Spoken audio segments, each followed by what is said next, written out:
여러분 안녕하십니까?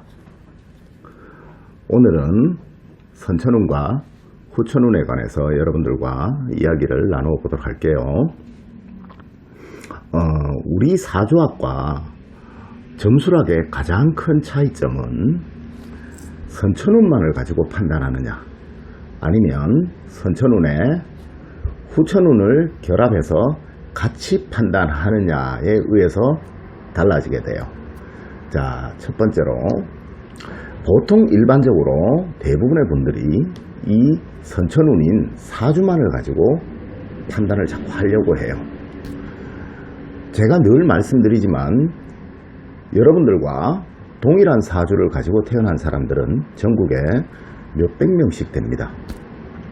그 몇백 명들이 다 같은 삶을 살아가나요? 그렇지 않죠. 어떤 사람은 부자로 살기도 하고요.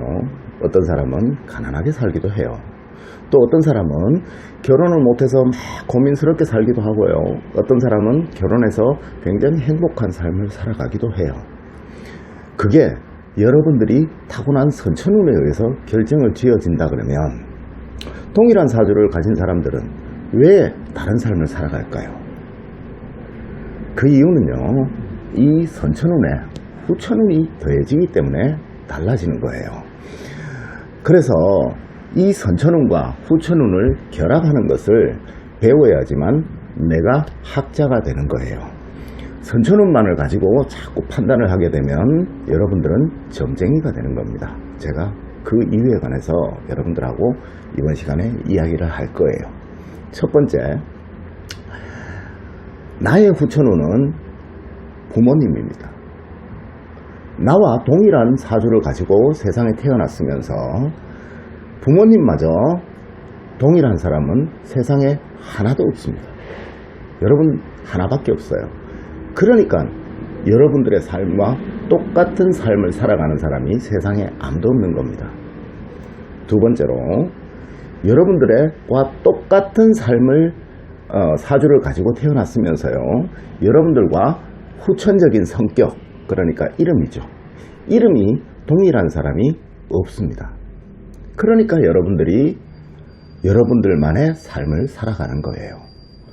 세 번째로, 여러분들과 똑같은 사주를 가지고 태어났으면서 똑같은 배우자를 가지고 살아가는 사람은 세상에 아무도 없겠죠.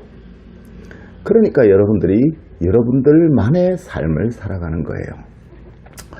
그래서 이 선천운 사주만을 가지고 판단을 하게 되면요, 수백 명의 사주를 동일하게 판단을 해야만 하는 거예요. 그렇지만 여러분들과 동일한 사주를 가지고 태어난 그 사람들일지라도 여러분들과 부모님이 다르잖아, 그죠? 그러니까 거기에 의해서 차이가 생겨나게 되는 거죠. 그래서 선천운과 후천운을 결합하는 법을 사주학을 하기 위해서는 반드시 공부를 해야만 해요. 그런데 이것을 공부하지 않으니까 전부 점쟁이가 되고 있는 거예요. 실제로 제가 조금 이따가 이야기하겠지만요, 인터넷이나 유튜브나 그 다음에 일반 서적들에서 사주만을 가지고 자꾸 풀어놓은 그런 것들을 굉장히 많이 봐요. 참 안타까운 이야기예요. 자, 예를 들어 이런 겁니다. 여러분들이 타고난 기운에 모고행이 선천적으로 부족해요. 그런데 여러분들 부모님에게 이 모고행이 충분히 여러분들에게 도움을 주고도 남을 만큼 있다면 여러분들은 모고행이 부족해서 생기는 그러한 일들은 절대 생겨나지 않는다라는 거죠.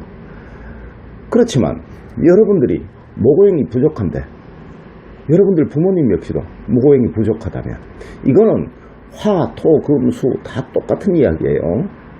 그 부족하다면 여러분들은 이 모고행이 부족한 채로 살아갈 수밖에 없게 되겠죠.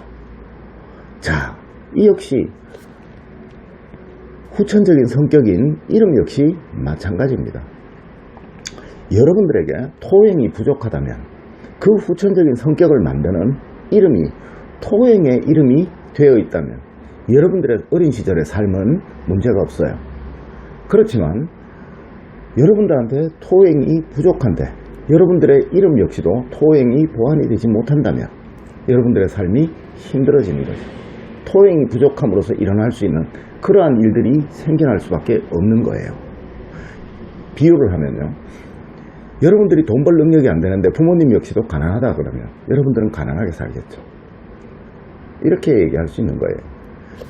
배우자는 나중에 여러분들이 결혼을 하고 나서 여러분들에게 어느 부분, 부족한 부분들을 배우자의 기운이 충분히 보완해 줄 수 있다면, 서로 간에 보완해 줄 수 있다면 바보 온달이 장군이 되는 거고요. 만약에 그렇게 되지 못한다면 바보 온달은 영원히 바보로 사는 거예요. 그래서 좋은 배우자를 만나면 여러분들의 삶은 바뀌게 됩니다. 간혹 이런 경우들이 많아요. 부모님 슬하에 있을 때는 굉장히 행복하고 다복하게 살았지만 결혼하고 나서 삶이 바뀌는 사람들, 이런 사람들은 배우자와 맞지 않기 때문에 그래요. 오행적인 결합이. 그래서 지금 만약에 여러분들이 굉장히 행복하고 나름 참 좋은 삶을 살고 계시다는 그런 분들은요, 그 복의 반은 배우자 복입니다. 그러니까 배우자 덕이라고 할 수 있죠. 만약에 그 배우자가 아니고 다른 배우자를 만났다면 여러분들은 지금과 같은 삶을 살고 계시지 못할 거예요. 자, 이것이 선천운과 후천운을 반드시 결합해서 공부를 해야 하는 이유입니다. 사주학이라는 거는요, 학문을 말하는 거예요. 우리 속칭 말하는 점술이 아니에요. 선천운인 사주만을 가지고 자꾸 풀어가지고 너는 결혼 못할 운이야, 너는 뭐 어떻게 될 운이야 라고 얘기하는 거는 우리가 그렇게 싫어하는, 여러분들도 싫어할 거예요. 당사주, 뭐 자미두수, 뭐 이런 것들, 그죠? 그런 것들하고 똑같아요. 결국 똑같잖아요. 차라리 그런 걸 공부할 바에는 그냥 타로 배우셔갖고 저 나가서 그냥 이렇게 쉽게 배우셔서 그렇게 돈 버시는 게 나아요. 다른 분들 삶을 그렇게 이렇게 잘못 상담해주고 하는 것은 좋은 일이 아니에요. 자, 제가 오늘 인터넷에서 이런 사주를 봤어요.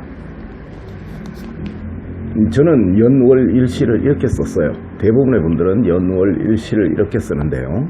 제가 왜 이렇게 쓰냐면 조선시대는 여기서부터 이렇게 썼죠. 그렇지만 현재는 이렇게 쓰죠. 그래서 저 같은 경우는 이렇게 써요. 시대적에 맞게. 자, 이런 사주를 가진 사람은 남편을 버리고 도망가는 여자 사주다 라고 이렇게 해서 교육을 하고 있더라고요. 참 보고 제가 굉장히 놀랐어요. 이런 사람들이 있기 때문에 여러분들이 자꾸 사주만을 보고 판단하는 거예요. 그래서 제가 이 사주를 한번 봤어요. 몇 년생인가? 42년 12월 7일 해시생 여자더라고요. 자, 42년 12월 7일 해시에 태어난 이 여자와 같은 사주를 가진 사람은 수백 명입니다. 예를 들어 100명쯤 된다라고 칩시다. 그 100명쯤 되는 그분들이 전부 남편을 버리고 도망갔을까요? 절대 그렇지 않아요. 그 남편을 버리고 도망간 사람은 아마 그 사주 중에서 그 사람 혼자일 거예요. 왜? 그 사람과 그 배우자와 오행적인 결합이 맞지 않으니까 불편했던 거죠. 힘들었던 거고. 그러니까 둘이가 그러한 결과를 만들어냈던 거죠. 사주학은요, 음양론입니다. 거기서부터 출발을 해요. 왜 음양론 하냐면요, 자체는 어떠한 역할도 하지 않고요, 양 자체도 어떠한 역할도 하지 않아요. 늘 말씀드리지만 이게 양입니까 음입니까? 똑같은 얘기예요. 상대적으로 달라진다는 거죠. 아무리 악쳐도요, 좋은 남편 만나면 좋은 사람이 되는 거고요, 아무리 현모양쳐도요, 나쁜 남편 만나면 견딜 수가 없는 거예요. 그러니까 여러분들 이런 사주 이렇게 공부하지 마시고요, 여기에 후천운인 부모 사주까지 같이 결합하고, 이 사람 같은 경우는 남편과 얘기하는 거니까, 그죠? 배우자 사주를 같이 결합해서 대운이 어떻게 변하는가를 계산해서 그렇게 판단하는 것이 맞아요. 그래야지만 정확한 답이 나오고, 그렇게 해야만 학문이 되는 겁니다. 그러니까 여러분들 이제부터 제가 실제적으로 사주 대운이 어떻게 변해가게 되고, 그리고 어떻게 결합을 하게 되고 하는 것들을 교육하기 앞서서 이런 잘못된 사주를 익히는 그런 습관들 버리시라라고 해서 제가 이렇게 수업을 만들어 봤어요.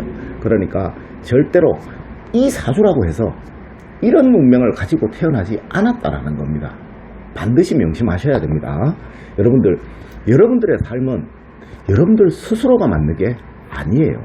여러분들에게 다가온 후천적인 운들에 의해서 반은 만들어진 겁니다.